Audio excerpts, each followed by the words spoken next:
Pesan saya Mas Nandar, jangan paksakan Islam masuk ke dalam Injil.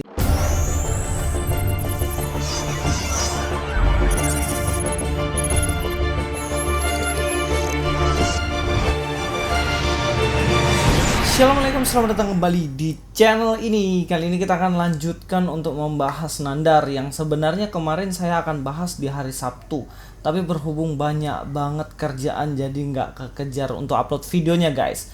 Jadi saya akan upload hari ini. Kita akan bahas tentang satu kata, suatu bangsa. Dalam pembahasan itu bagaimana Nandar mengklaim bahwa yang dikatakan oleh Yesus bahwa kerajaan Allah akan dipindahkan dari Israel ke suatu bangsa. Nah, suatu bangsa ini diklaim oleh Nandar sebagai orang Islam. Mari kita dengarkan saja videonya. Oke, kerajaan Allah akan diambil daripadamu dan akan diberikan kepada satu bangsa lain yang menghasilkan buah kerajaan Allah itu. Ya, siapa lagi kalau bukan ini adalah umat Islam? Jelas ya, di situ dikatakan bahwa suatu bangsa itu adalah umat Islam. Nah, di sini ada beberapa clue guys. Nah, clue ini saya kutip lah cara-caranya Mbak Esa yang udah lama nggak upload video. Maksudnya bahas tentang saya, biasa rajin. Nah, oke. Clue-nya adalah di sini yang akan kita bahas mengenai suatu bangsa atau dalam bahasa Yunaninya yaitu ethne. Nah, suatu bangsa ini sebenarnya siapa sih? Kalau di dalam video itu, bagaimana Ustadz Nandar, Pak Nandar atau Mas Nandar ini mengidentifikasi kata ethne ini sebagai orang Islam. Tapi yang agak nggak nyambung guys, dibilang suatu bangsa, tetapi dikatakan di situ Islam. Islam kan agama bukan bangsa, bener nggak? Ini aja udah nggak nyambung. Tapi kita akan lebih spesifik lagi dibandingkan hal itu. Nah, kata ethne di dalam bahasa Yunani itu setidaknya memiliki dua makna. Nah, arti yang pertama dari ethne adalah bangsa. Bangsa ini menunjuk kepada satu suku bangsa yang besar, misalnya kayak bangsa Indonesia, bangsa Israel, bangsa Arab misalnya, ataupun bangsa dari Afrika, ataupun bangsa yang lain-lainnya lah. Intinya berbicara mengenai bangsa guys, bukan agama. Di dalam Matius 24 ayat 14 dikatakan, dan Injil kerajaan ini akan diberitakan di seluruh dunia menjadi kesaksian bagi semua bangsa. Sesudah itu barulah tiba kesudahannya. Di situ dituliskan semua bangsa. Semua bangsa yang ada di dunia itu yang ditunjuk oleh kata ethne. Jadi bukan secara spesifik mengatakan bahwa ethne ini berhubungan dengan Islam. Ini jelas salah guys. Makna yang kedua, kata ethne digunakan seringkali untuk menunjukkan kepada suatu bangsa non-Yahudi. Jadi orang yang berasal dari bukan Yahudi, contohnya Samaria, mungkin Roma, mungkin Indonesia, Asia, Afrika, Eropa, semuanya disebut dengan kata ethne. Kalau dalam bahasa Inggrisnya itu pakai Gentiles. Kalau dalam bahasa Ibraninya pakai kata goyim. Jadi paham ya perbedaannya di sini. Supaya lebih gampang lagi, hal ini kita bisa lihat di dalam kitab Roma 16 ayat 4. Mereka telah mempertaruhkan nyawanya untuk hidupku. Kepada mereka bukan aku saja yang berterima kasih, tetapi juga semua jemaat bukan Yahudi. Kata bukan Yahudi di sini jelas memakai kata ethne, yang artinya mereka adalah sekalipun percaya kepada Yesus, mereka berasal dari bangsa lain. Ethne tidak berbicara kepada salah satu bangsa saja. Ethne tidak berbicara mengenai agama Islam. Ethne berbicara kepada semua bangsa. Sekarang, bagaimana cara kita mengidentifikasi siapa yang dimaksud oleh Yesus di dalam ayat ini? Caranya gampang guys. Ethne itu dikaitkan dengan satu kata lagi, yaitu menghasilkan buah kerajaan Allah. Benar kan? Di sini Mas Nandar juga paham akan hal ini. Daripadamu dan akan diberikan kepada satu bangsa lain yang menghasilkan buah kerajaan Allah itu.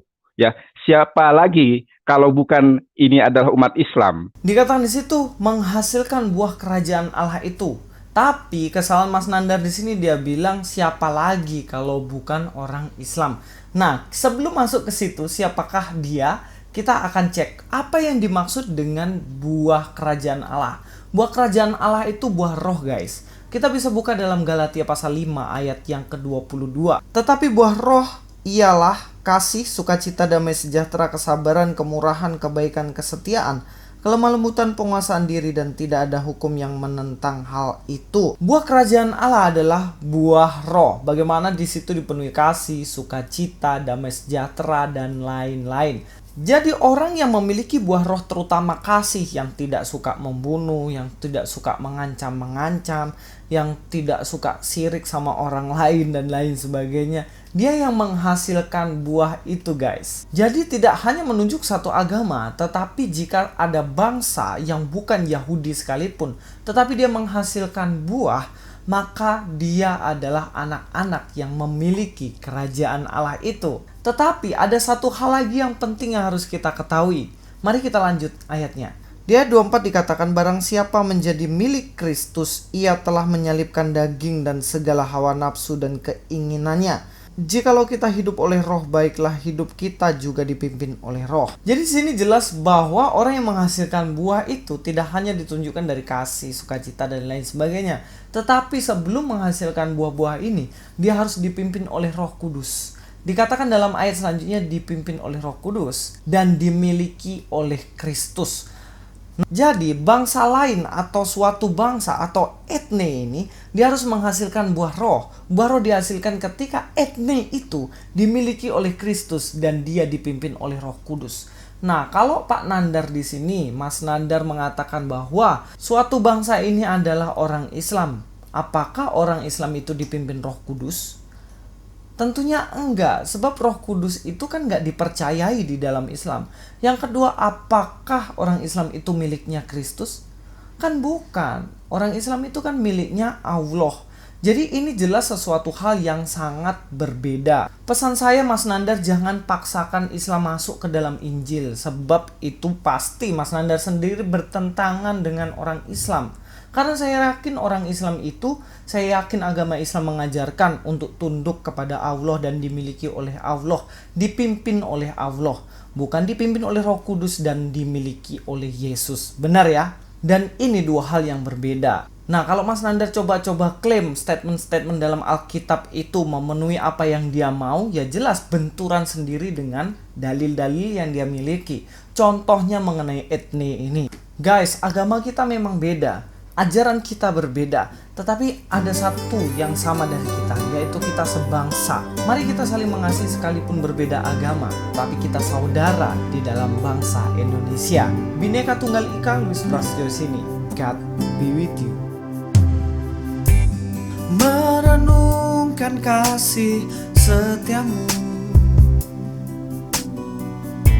di dalam kehidupanku. Betapa besar dan dahsyatnya semua yang kau lakukan. Bawalah aku Tuhan untuk lebih dekat padamu.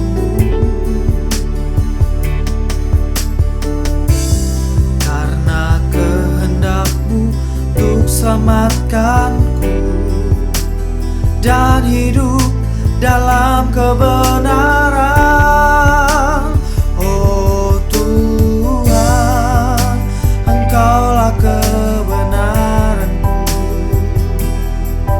Padamu ku serahkan seluruh hidupku.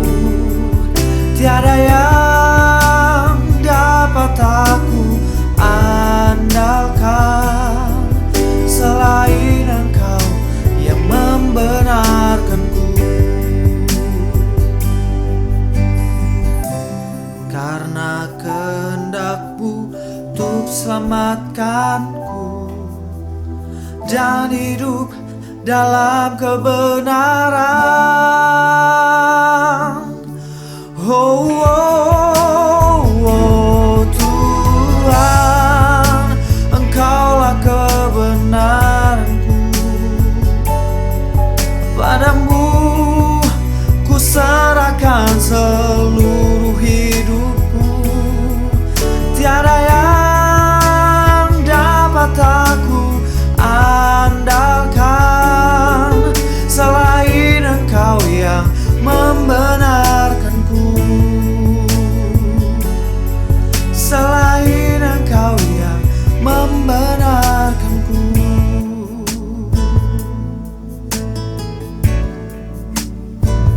Oh